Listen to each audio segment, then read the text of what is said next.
Bonjour à toutes et à tous, je m'appelle François Millet, je suis le cofondateur de Canopé Concept et aujourd'hui je vous accueille à la serre Ladera, la serre où on cultive tous les jours pour cet événement, cette annonce des lauréats du jeu qu'on a organisé avec l'entreprise ICE en partenariat sur les sujets de la RSE. Allez, je vous invite.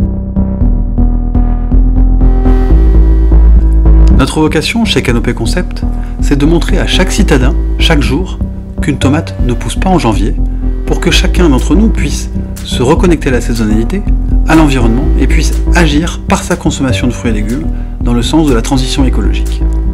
Pour y arriver, nous avons développé un modèle d'agriculture urbaine qui se compose de 3 activités.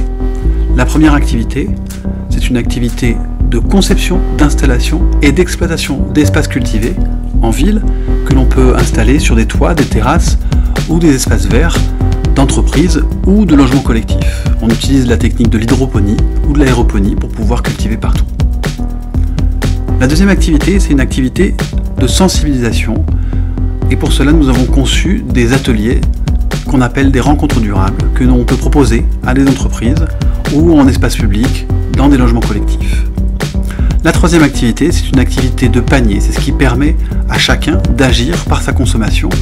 Et les paniers sont accessibles sur une application internet que nous avons créée qui permet d'accéder aux produits 0 km que nous cultivons sur place et également aux produits bio qui sont cultivés par des agriculteurs bio en proximité de la ville pour lesquels on indique sur le site web la distance parcourue par chaque légume. En multipliant ces espaces de production, de sensibilisation et de distribution, on aimerait pouvoir demain prendre de la hauteur sur la ville et y découvrir une canopée qui produit de la nourriture saine, de la fraîcheur et du bien-être en ville.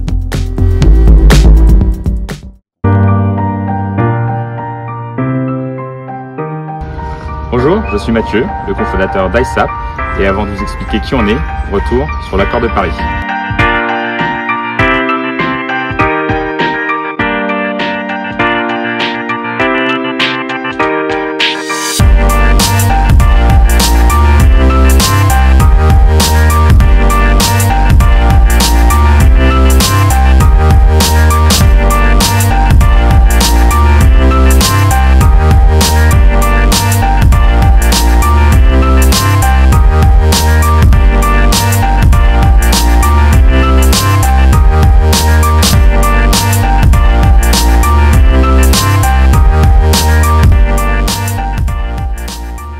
ICE App n'est donc pas une simple plateforme de sensibilisation aux éco-gestes. Notre ambition est en réalité plus globale. Pourquoi la transition écologique est-elle inéluctable? Quels sont les objectifs que nous sommes fixés à l'échelle internationale puis nationale? Comment atteindre ces objectifs? Ce sont ces questions auxquelles nous essayons d'y répondre pour que le collaborateur puisse comprendre quel rôle devra jouer son organisation dans cette transition. Et le tout à travers le prisme du jeu, un vecteur pédagogique très efficace. Alors, je vous propose de revenir sur le jeu que nous avons organisé donc avec ICE. On ira voir la serre tout à l'heure, je vous ferai visiter la serre dans laquelle on produit. Mais tout d'abord, on voulait refaire un petit point sur cette semaine de jeu, ce challenge qui a eu lieu pendant toute cette semaine du mois de mai, du 3 au 6 mai. Et revenir un petit peu déjà sur pourquoi on a fait ce jeu avec Mathieu et la rencontre qu'on a eue qui nous a paru être une évidence. L'idée de ce concours, effectivement, qu'on a mis en place avec Canopé Concept, c'était à travers nos expériences clients, nos expériences terrain, on se rendait compte qu'effectivement, nous, au niveau d'ICE, que souvent des clients, il manquait cette tranche de formation en amont de la mise en place d'un plan d'action. Et au niveau de Canopé Concept, que parfois, effectivement, des actions étaient entreprises au niveau d'une politique RSE, mais sans avoir bien mis en valeur l'axe de formation en amont. Et c'est cet axe formation-action qu'on a souhaité, à travers cet événement, vouloir démontrer et mettre en valeur à l'échelle de la métropole. Le jeu s'est extrêmement bien passé. On est très content d'avoir pu avoir autant d'inscrits. Donc grosse satisfaction pour ce bel événement. Des organisations très différentes en matière de taille, en matière d'activité, et puis surtout beaucoup de participation pendant le jeu. Donc on tenait tous à vous remercier. On en tire principalement deux enseignements. Le premier, c'est qu'effectivement, on s'aperçoit que la RSE, c'est pas réservé uniquement aux grands groupes. À travers les différentes tailles d'entreprises qu'on a pu avoir à travers ce jeu et les différentes activités, on voit qu'aujourd'hui, c'est quelque chose qui concerne en fait tout le monde. Le second enseignement, je dirais que c'est, on voit quand même une évolution très forte sur les 12 derniers mois, où effectivement la RSE était un peu perçue comme quelque chose qu'on faisait à côté de l'activité principale, donc business as usual, et puis je fais de la RSE à côté. Et on ressent que depuis quelques mois, l'idée c'est vraiment de réfléchir différemment, c'est comment j'intègre la RSE dans mon activité, comment je tiens compte dans mon objectif global, bien sûr, d'une rentabilité économique, mais des autres aspects, et que tout ça forme un tout, et le département RSE n'est plus du coup dissocié de l'activité commerciale. On voit que les liens sont de plus en plus forts, et on peut que s'en réjouir pour les prochaines années, parce que c'est extrêmement important, notamment vis-à-vis de la transition écologique qui nous attend. Pour nous, le jeu s'est bien passé, hein, on l'a trouvé plutôt ludique, et qui permet de sensibiliser aux enjeux environnementaux et à nos comportements surtout vis-à-vis de nos émissions de gaz à effet de serre. On l'a trouvé plutôt bien construit, tant sur la forme que sur le fond, et les thématiques étaient bien trouvées là sur la mobilité, l'alimentation, l'habitat et le numérique. Les duels étaient très sympas, voilà, comme ça c'était un challenge un peu qui nous motivait aussi à continuer à répondre à des questions. Les questions, on les a trouvées pas si simples que ça, donc ce qui était bien, puisque ça permet d'apporter un peu plus d'éclairage et d'améliorer nos connaissances sur la RSE. Et nous, l'important, c'était de pouvoir commencer et continuer à culturer les collaborateurs à la RSE pour changer les mentalités. Et si on veut avoir un peu plus d'impact, il faut qu'on continue à en parler. Et c'est l'objet de ma mission au sein du Crédit Mutuel du Sud-Ouest. D'accord, parce que vous travaillez au Crédit Mutuel du Sud-Ouest et ça a été l'occasion d'en parler plus largement du coup. Oui, tout à fait. Donc en fait, donc moi je suis sur une mission de finance durable, c'est-à-dire que j'accompagne la transition énergétique, climatique et inclusive de nos activités et auprès de nos parties prenantes. Puisqu'en fait, en tant qu'établissement financier, on a un rôle à jouer dans la réorientation des fonds et des investissements vers plus d'impact sur notre environnement et la société, et sur le long terme. Donc, on travaille sur des offres et des process qui prennent en compte ces enjeux, avec les risques associés, mais aussi des opportunités de développement qui s'ouvrent à nous pour répondre à la société et à nos clients. Et donc, c'est vrai que le sujet de la RSE est un sujet sur lequel on essaye de pousser un peu plus, puisque nous, on travaille à culturer l'ensemble de nos collaborateurs en les formant aux enjeux climatiques.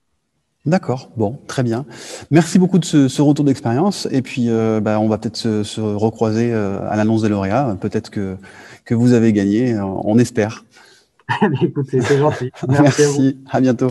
Passez une bonne journée, au revoir. Merci, au revoir. Merci beaucoup d'avoir accepté notre invitation.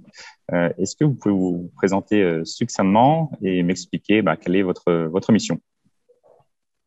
Bonjour Mathieu, donc je travaille pour Bordeaux Métropole, je suis responsable du service sensibilisation, accompagnement et participation des publics au sein de la direction écologie, énergie, développement durable. Et donc au quotidien, je gère les juniors du développement durable, un dispositif à destination des scolaires, et la maison éco-citoyenne de Bordeaux Métropole. Et ce lieu, la maison éco-citoyenne de Bordeaux Métropole, accompagne les citoyens dans les changements et plus particulièrement leur démarche de transition écologique. Donc, si je comprends bien, le cœur de votre métier, c'est de pouvoir sensibiliser les citoyens. Dans quelle mesure, effectivement, la sensibilisation est une étape préalable à un but peut-être qui va un peu plus loin, qui est le passage à l'action vers des bonnes pratiques vis-à-vis du citoyen? Nous partons du principe que on fait lorsque l'on est conscient de ce que l'on fait. Il y a une part de nous qui on va dire, a des informations inconscientes et qui les mobilise pas tout de suite. Mais en général, quand on agit, on est dans la conscience. On sait ce que l'on fait, on sait pourquoi on le fait. Et donc cette sensibilisation pour nous, elle est importante, essentielle. Replacer à la fois le citoyen dans le contexte global de l'enjeu de transition écologique aujourd'hui. Et puis son action au sein des différentes thématiques de la transition écologique. Donc dans ce cadre-là, nous, on veut apporter du contenu, de la sensibilisation sur les différentes thématiques, que ce soit la prévention des déchets ou la préservation de la biodiversité, par exemple, pour que le citoyen puisse savoir dans son quotidien ce qu'il peut mettre en œuvre. Alors, IceApp, je crois que vous connaissez, on a une bibliothèque de fiches pédagogiques pour sensibiliser justement à la transition écologique. Donc, ça fait sans doute écho avec votre mission. Quel lien vous pouvez faire peut-être entre nous, nos actions et vous, ce que vous faites à votre niveau? Aujourd'hui, ça a coupé au tout début, mais je crois que j'ai l'idée en tête. Donc aujourd'hui, nous, ce qu'on fait, c'est qu'on fait soit de la sensibilisation ponctuelle à travers des conférences, par exemple, ou de l'accompagnement un peu plus long à travers les super défis pour la transition écologique, où on demande aux citoyens de s'engager sur plusieurs mois avec nous dans un parcours de transition sur une thématique. Aujourd'hui, IceApp, l'intérêt pour moi de ce que vous proposez, à travers notamment la bibliothèque de fiches, mais pas que, aussi à travers la dimension ludique, apporte un nouveau regard et un nouveau mode d'implication du citoyen. Vous avez donc cette partie savoir à laquelle on adhère ou on n'adhère pas. D'ailleurs, on n'est pas obligé d'aller tout lire. C'est aussi une forme de liberté que vous laissez, que je trouve assez satisfaisante et qui permet à chacun de mettre le curseur là où il souhaite le mettre. Et la dimension ludique aussi que vous apportez en complément avec ces quiz, le fait de pouvoir se challenger, qui est une dimension, on sait, qui va beaucoup plaire à un certain type de personnes et qui va permettre d'aller plus en avant dans l'appropriation des savoirs. Écoutez, c'est parfait. Merci beaucoup pour ce retour d'expérience et nous expliquer effectivement le rôle et les différentes actions menées par la Maison éco-citoyenne. Je vous souhaite une très bonne journée et à bientôt. Bonne journée Mathieu, à bientôt. Bonjour François, merci effectivement. Les équipes de Link City Centre Sud-Ouest ont pu participer à cette semaine du jeu RSE qui a été créé entre ICE et Canopé Concept, qui sont d'ailleurs des partenaires grâce à notre implication dans le réseau Bordeaux Techno-Ouest. Donc c'est une collaboratrice et moi-même qui avons pu participer cette semaine à ce challenge qui a permis de nous poser certaines questions qu'on ne se posait pas sur notre bilan carbone quotidien, que ce soit dans le cadre personnel mais aussi professionnel. Et ça commence aussi à faire de l'écho sur une stratégie RSE qui est en train de se mettre en place depuis l'année dernière chez Link City et qui va travailler autour de 3 piliers principaux que sont premièrement un engagement pour la transition écologique dans nos opérations immobilières. Deuxièmement, aussi contribuer à l'attractivité et à la qualité de vie de nos territoires dans toutes les opérations qu'on va livrer. Et dernièrement, de s'assurer d'une gouvernance un peu plus responsable et partagée, que ce soit auprès de nos collaborateurs en interne, mais aussi avec nos clients et nos partenaires à l'extérieur. Donc, on est très heureux de d'avoir pu participer à ce jeu et on réitérera l'expérience l'année prochaine, on l'espère, avec une implication, on l'espère, encore plus forte de tous les collaborateurs, que ce soit sur l'échelle de la région Nouvelle-Aquitaine, mais aussi de la France. Bon, super. Merci beaucoup du témoignage et du retour d'expérience. On espère vous compter parmi les équipes la prochaine fois. Ce sera peut-être pas l'année prochaine, ce sera peut-être même plus tôt. Merci à vous. Merci, au revoir.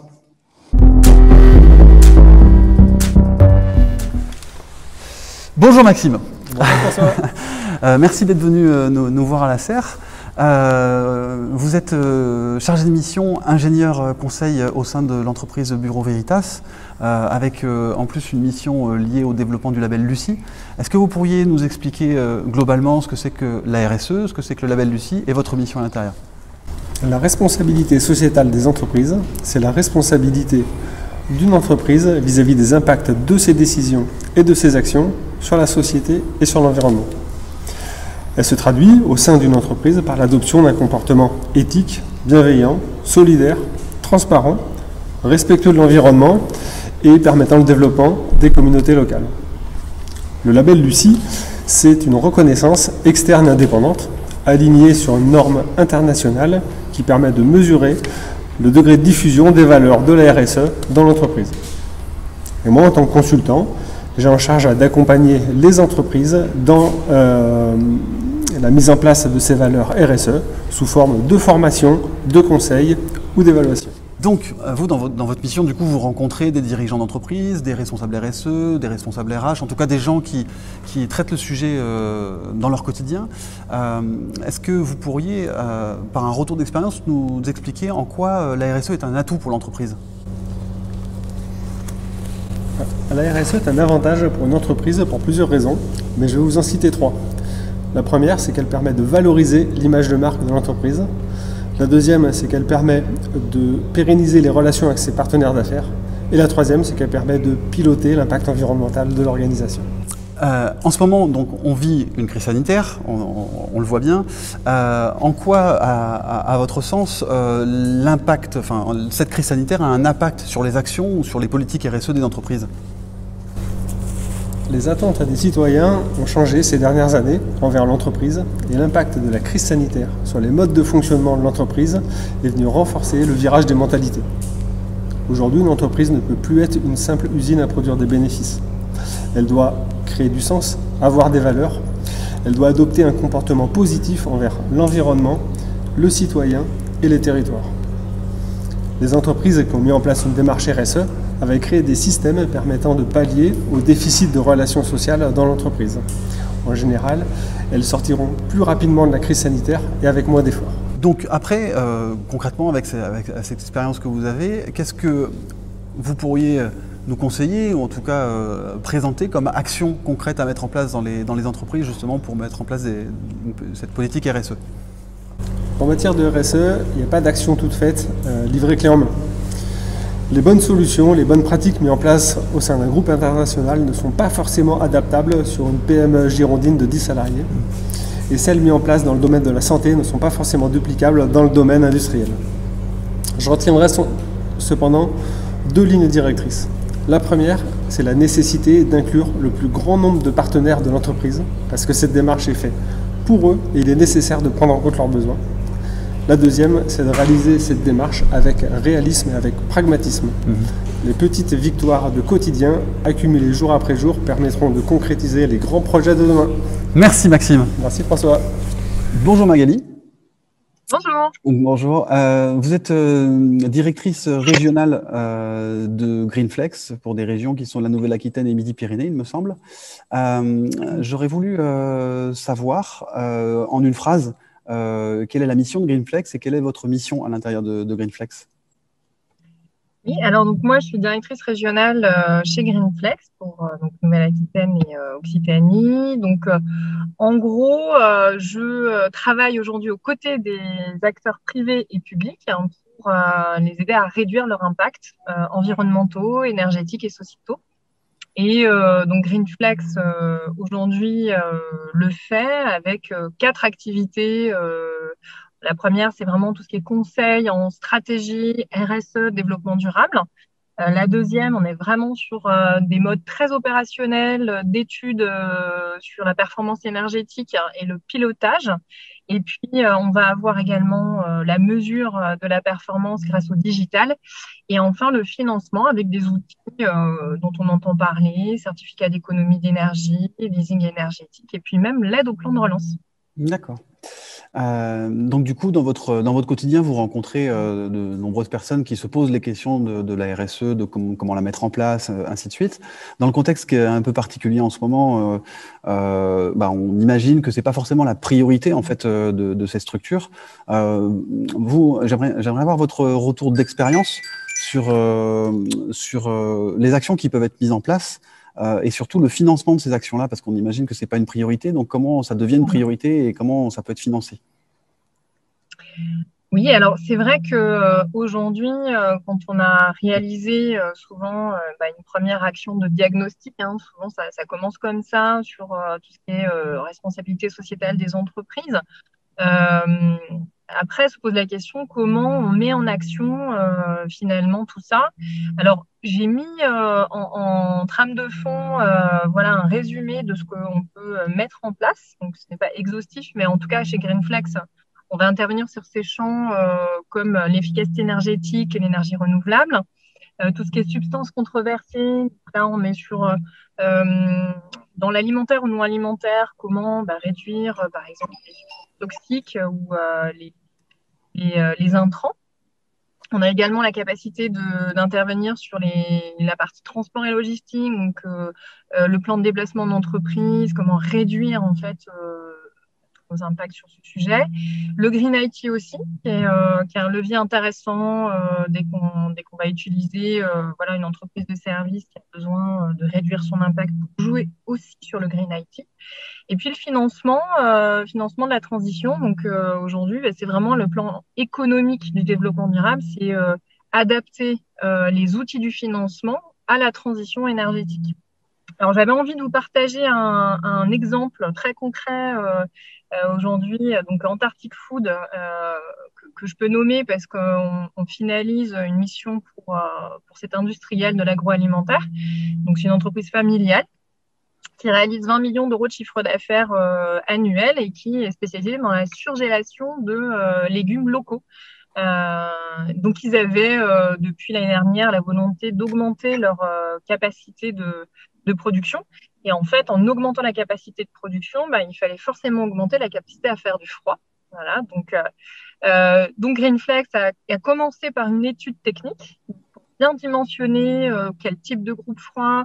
Et surtout, un aspect important de l'efficacité énergétique, c'était la notion de récupération d'énergie perdue, puisqu'il faut savoir que comme votre frigo en fait fait de la chaleur pour faire du froid, cette chaleur, elle peut être récupérée à d'autres usages, par exemple chauffer des bâtiments. Donc ça, on est vraiment directement dans les logiques d'efficacité énergétique.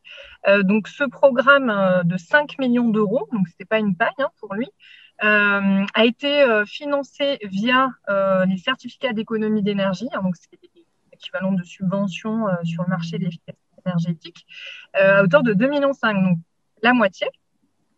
On a une partie d'aide qu'on a été chercher auprès de la région, et puis le reste à charge, nous l'avons financé sous forme de leasing. Et ça a permis de montrer que l'économie d'énergie, puisqu'en plus de tout ça, il y a une économie d'énergie pas substantielle, importante pour eux, permettait de compenser cette charge de remboursement sur, là on était sur une durée de 8 ans. Voilà. Donc une opération blanche avec un retour sur investissement qui était immédiat pour le client. Super, très bien. Merci beaucoup de ce retour concret. Merci de votre participation et puis à très bientôt.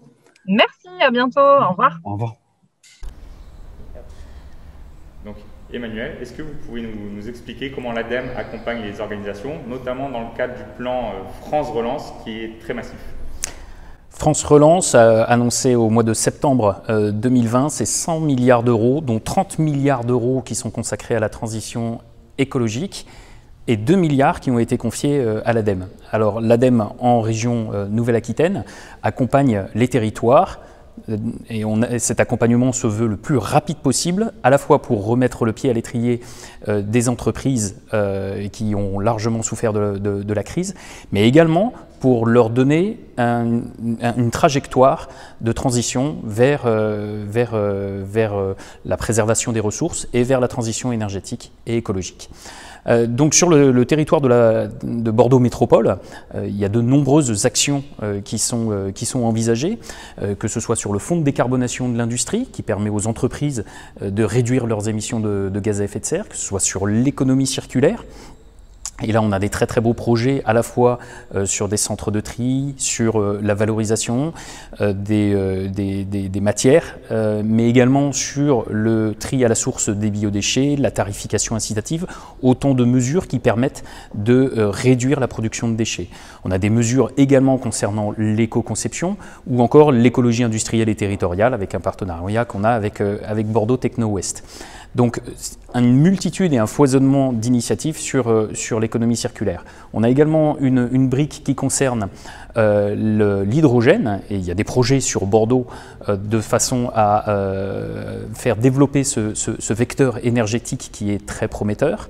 Une brique concernant les friches polluées, et là aussi sur Bordeaux Métropole, nous avons quelques dossiers qui pourraient être utilement restaurés pour pouvoir remettre en circuit des territoires qui sont aujourd'hui inoccupés.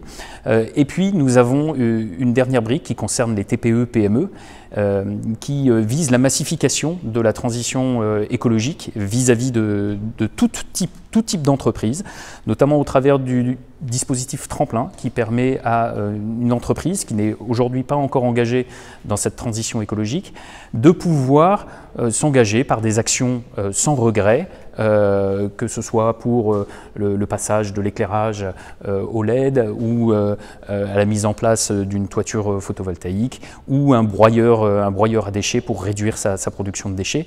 Donc autant de petites actions qui sont sans regret, mais qui permettent à une entreprise de faire le premier pas qui l'engagera vers cette transition écologique. Donc toutes ces mesures, vous pouvez les retrouver sur notre site internet Agir pour la transition écologique. Ou au travers de cette plateforme, vous aurez accès à l'ensemble des dispositifs qui sont proposés dans le cadre de France Relance. Vous verrez, il y a un nombre important d'appels à projets ou de dispositifs avec des dates d'échéance qui sont spécifiées sur chacun des appels à projets qui permettront à chacun d'entre vous d'être acteur de ce changement.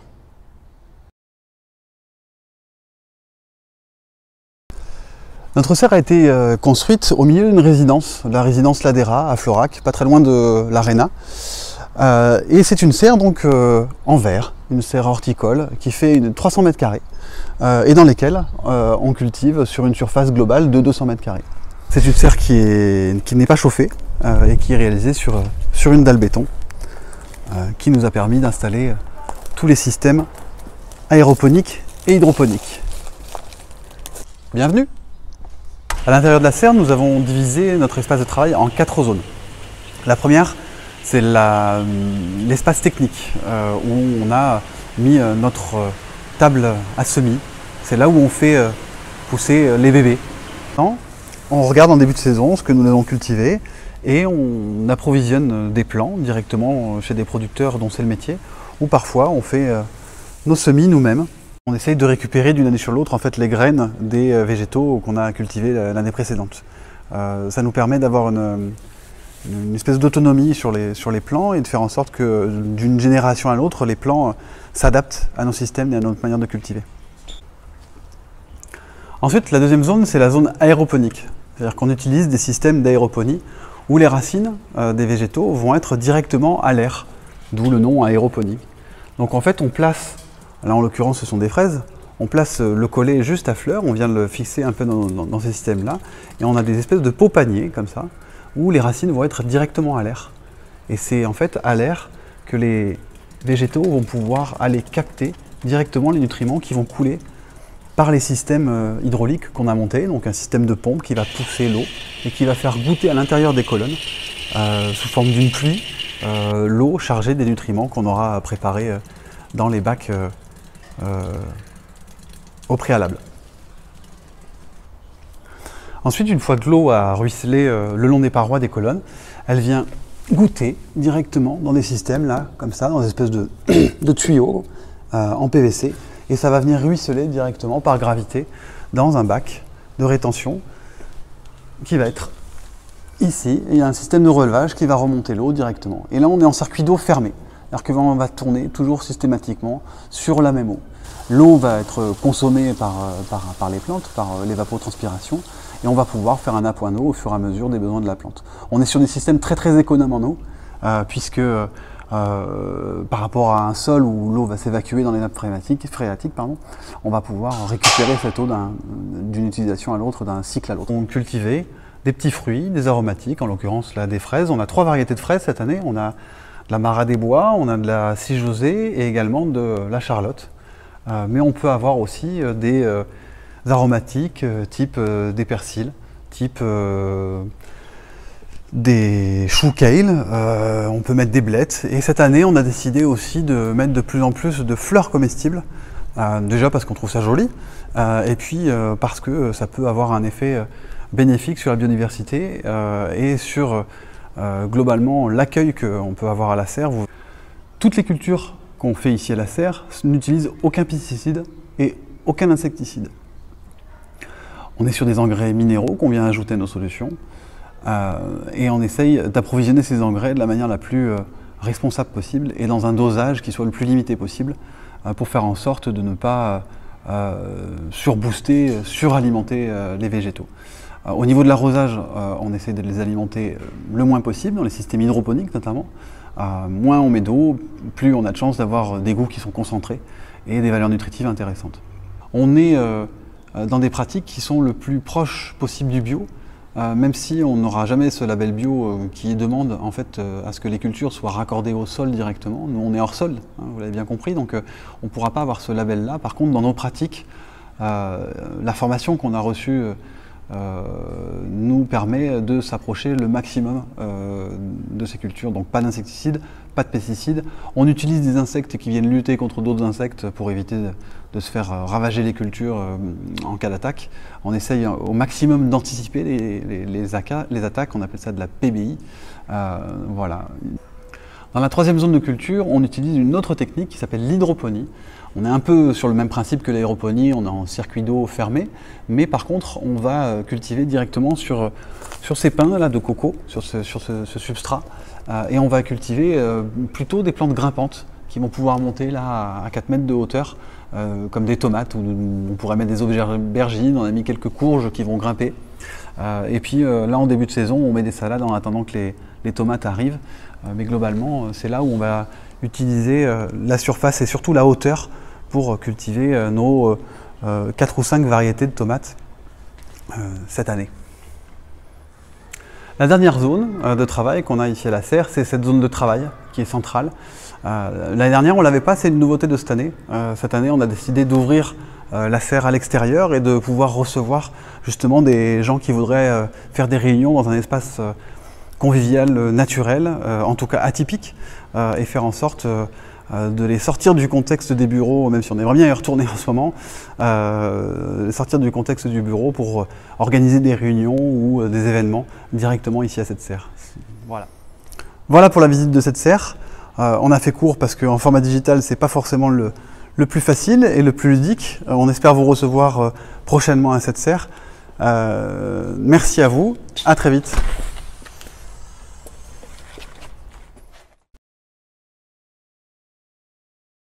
Et Mathieu? Ouais. Et la bonne nouvelle, c'est qu'on a nos invités qui viennent. Ils sont combien? Ils sont 3. Ah bah c'est parfait, on va pouvoir respecter les règles sanitaires du coup. Exactement. Parfait. Bon, bah, allons les accueillir. Allez. Alors ça y est, tout le monde est là, on va pouvoir procéder à l'annonce des résultats. Les récompenses qui étaient prévues, c'était donc des paniers pendant un mois, une fois par semaine pour une des entreprises gagnantes. Le deuxième prix, c'était une des rencontres durables qu'on est capable de proposer, un atelier de sensibilisation. Et le troisième prix, c'est une demi-journée d'études ici à la serre pour profiter de cet espace végétalisé et travailler. Bonjour à tous et toutes, André Akis, je suis présidente de Bordeaux Techno-Ouest et à ce titre, je suis ravie que des jeunes pousses sorties de notre pépinière soient motrices pour promouvoir la responsabilité sociale des entreprises et des organisations. En tant que maire et vice-présidente en charge notamment de la voirie et des espaces publics à Bordeaux Métropole, je suis la première à défendre l'évolution justement de nos espaces publics vers davantage de végétalisation. Alors bien sûr, il ne s'agit pas de faire des grands aplats de gazon de type golf ou encore de faire de la monoculture, mais bien de favoriser la biodiversité en alternant les arbres, les haies ou encore des prairies fleuries. Il ne faut pas oublier non plus une autre fonction qui est la fonction effectivement nourricière. On a plusieurs exemples tout à fait parlants dans ce domaine-là, comme la mise en œuvre par exemple de jardins partagés ou encore des opérations comme les incroyables comestibles pour lesquelles les collectivités sont en capacité de mettre à disposition des délaissés de voirie. Alors, d'autres outils existent aussi à une échelle un peu plus macro. Sur Bordeaux Métropole, par exemple, nous avons récemment décidé de monter une opération d'aménagement d'intérêt métropolitain sur le cadran nord-ouest qui concerne donc le futur parc des Jalles. Il y a aussi d'autres dispositions et d'autres parcs emblématiques comme le parc des Coteaux, vous avez un parc sur la Presqu'île ou encore sur le sud de l'agglomération. Et il y a un outil dont on sait moins qu'il est susceptible d'œuvrer dans ce sens aussi, c'est le plan local d'urbanisme. en imposant par exemple des espaces en pleine terre, avec un certain pourcentage sur des opérations neuves. Nous incitons très fortement à la fois les promoteurs en matière d'habitat, mais aussi en matière d'aménagement économique, à se saisir de ces espaces pour pouvoir effectivement promouvoir la biodiversité ou encore le caractère nourricier de ces espaces. Pour finir, je tenais bien évidemment à féliciter les organisateurs de cette opération et surtout les lauréats qui ont œuvré pour promouvoir justement cette responsabilité sociale des entreprises et des organisations. Bonjour messieurs, merci beaucoup d'avoir accepté notre invitation.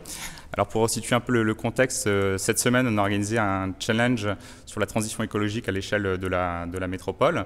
Il y a eu plusieurs organisations qui ont répondu présentes, donc des grands groupes, des PME, des entreprises, des organisations publiques. Donc c'était un beau succès pour cette première édition. Au-delà de l'aspect challenge, l'idée c'était aussi de montrer que sur un sujet qui est assez anxiogène comme la transition écologique, il y a la possibilité de le traiter de manière, on va dire, ludique et puis de traiter ce sujet de manière positive. D'où l'idée de faire effectivement ce partenariat avec Canopé Concept pour montrer qu'il n'y a pas que des problèmes, il y a aussi des solutions aux problèmes et c'est vraiment dans cette perspective positive qu'on s'inscrit donc avec Canopé Concept dans le cadre de ce challenge.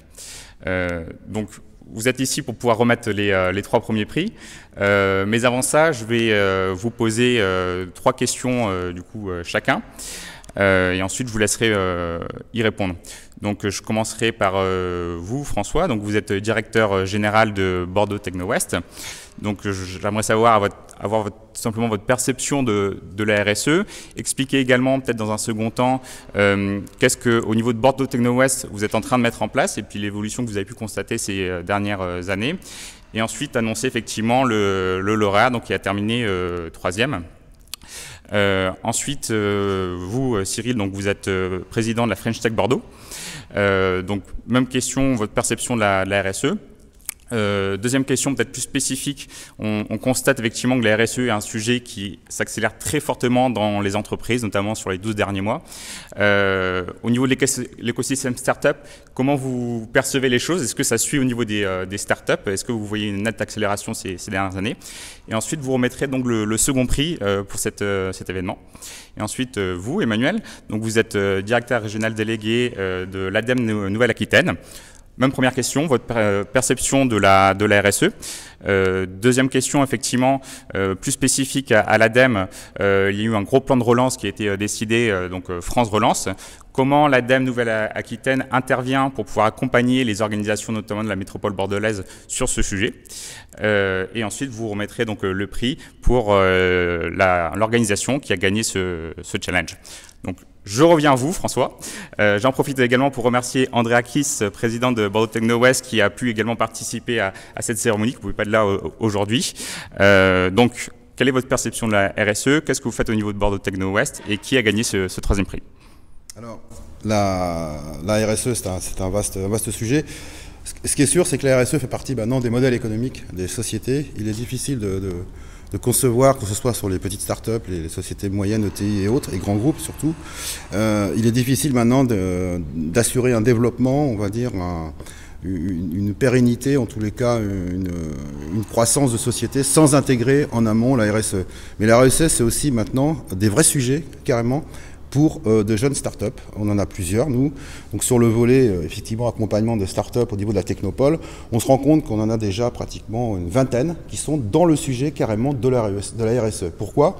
Parce que tout simplement, ça correspond aussi à des besoins exprimés par des grands groupes. Je rappelle qu'on a 35 partenaires industriels, grands groupes, je ne vais pas tous les citer, dont certains d'ailleurs ont participé à, on va dire, à la mise en œuvre de cet événement et de l'équipement ici de la serre où on est. Et la RSE fait partie intégrante. Et les grands groupes cherchent des solutions innovantes auprès de start-up. Donc c'est à plusieurs niveaux finalement. C'est carrément un sujet on va dire, c'est un modèle, un nouveau modèle, enfin une intégration de modèle économique. Et puis c'est un vrai sujet, c'est une vraie thématique pour nos jeunes startups. Qui a terminé 3e de ce challenge cette semaine? Alors, le gagnant pour le 3e prix est donc Loom Consulting. Parfait, donc bravo à l'équipe Loom qui remporte ce 3e prix. Donc il y aura le 3e choix dans les récompenses. Cyril, à vous. Merci de me recevoir. Donc, ma perception de la RSE. Bon, dans la RSE, il y a responsabilité sociétale des entreprises ou sociale. C'est un sujet. Sociétal est un néologisme, si je peux me permettre. Donc, il y a responsabilité. Donc, oui, les entreprises doivent être responsables aujourd'hui du bien-être de ses salariés et de l'environnement qui va avec. C'est un vrai sujet. Je pense qu'il y a 15 ans, on n'en parlait pas beaucoup. Il y a 10 ans, on n'en parlait encore pas beaucoup. Puis, il y a ces 3-4 dernières années, c'est devenu obligatoire presque, d'un point de vue européen, de parler de RSE. Donc, c'est un sujet vieux, mais neuf, je dirais. Donc c'est bien qu'on puisse l'inscrire aujourd'hui dans la politique des entreprises, mais aussi des startups. Alors startups, ça veut tout rien dire aussi. Startup, c'est au début d'une aventure, mais aujourd'hui on parle de startup parce qu'on est dans le monde digital. Innovation. Et je rejoins ce que dit François. Il y a des entreprises, il y a des startups qui se lancent complètement dans la RSE parce qu'on n'a plus le choix. Donc ça devient obligatoire. Donc l'écosystème de la French Tech Bordeaux, je pense, est conscient du modèle RSE obligatoire dans les entreprises aujourd'hui.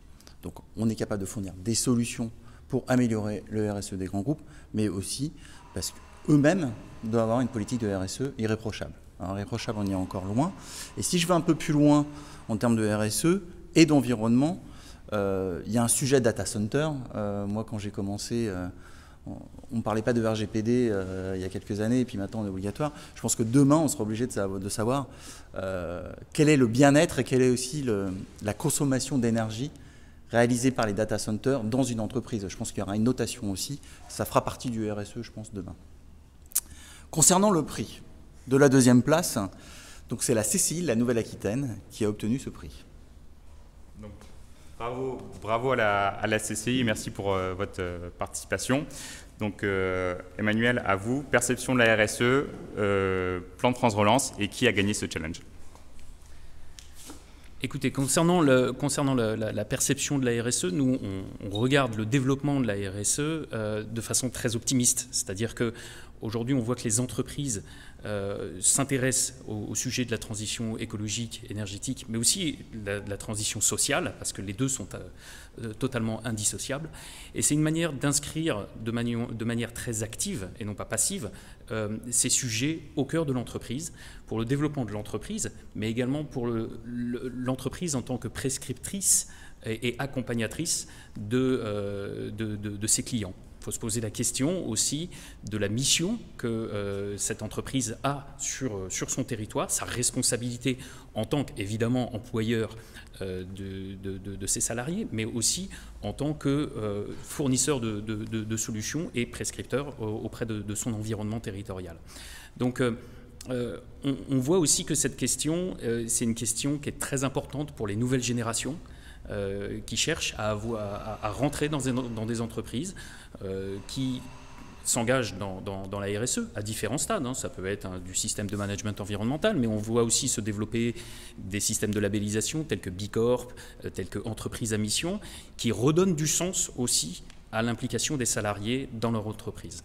Donc voilà, c'est une manière très positive et très engageante d'inscrire l'entreprise dans la transition écologique et transition sociale, mais aussi une façon d'impliquer et de responsabiliser l'entreprise par rapport à l'ensemble de son écosystème territorial. Alors, concernant la remise de prix, j'ai l'honneur et le plaisir de remettre le premier prix à la CIC du Sud-Ouest. Parfait, donc merci beaucoup Emmanuel et félicitations à la CIC du Sud-Ouest qui remporte donc ce challenge pour cette première édition. Et encore merci à tous pour vous d'être intervenus aujourd'hui et à tous les participants de ce beau challenge. À très bientôt. Merci. T'as pas Ingrid? T'as pas de crampes? Donc avec François de Canopé, on souhaitait chaleureusement vous remercier pour ce bel événement. Alors remercier les partenaires qui ont sponsorisé l'événement, qui sont venus aujourd'hui pour remettre les prix. On souhaitait remercier les différents experts qui sont intervenus pour éclairer un peu ce sujet qui aujourd'hui prend de plus en plus d'ampleur. On souhaitait remercier les organisations qui ont participé à travers leur retour d'expérience. Du coup, c'est toujours bien d'avoir des visions terrain. Et on souhaitait surtout vous remercier, vous, les participants, pour une première participation. C'était au-delà de nos espérances. Ce qui nous invite avec François à réfléchir de pouvoir faire une seconde édition un peu plus rapidement peut-être et dans un format un peu différent avec si possible un peu plus de physique parce que je pense qu'on sera tous très contents de faire autre chose que du digital aussi et de pouvoir tous échanger ensemble. Donc, merci à tous et à très vite. Merci.